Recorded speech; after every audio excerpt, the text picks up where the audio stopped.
In this video, we will explore the definition and views of the new Historicism and Cultural Studies literary lens, and explore Black Boy by Richard Wright through the lens's perspective. New Historicism has the goal of putting every text back into the context under which it was created. It is the idea that authors are always influenced greatly by the times they are living in, and their work directly reflects that influence. It also takes note of the societal conventions and cultural movements of the time specific to the author's location. All of these components are expected to have contributed to the author's worldview and then been translated into their work. New Historicism takes a stance that the most key element of history is the way it is interpreted. By this notion, this literary lens indicates that works of literature are products of their respective place on history's timeline, and they direct the motion of history, showing resemblance to certain structuralist theories and realizations.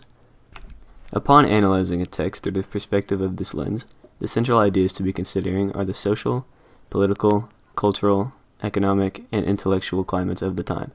Basically, one must ask themselves how the things that occurred during the time the text was created have affected the text as a whole through the author. One must believe that every work written is simply derived from whatever historic time or conditions were apparent to the author during its creation.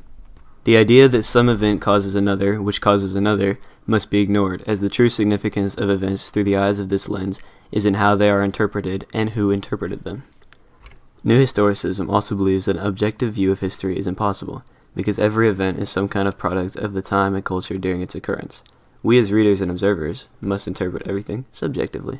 Taking this perspective and upholding these beliefs and analysis of the text Black Boy provides the reader with a much higher level view of the text and the context under which it was written.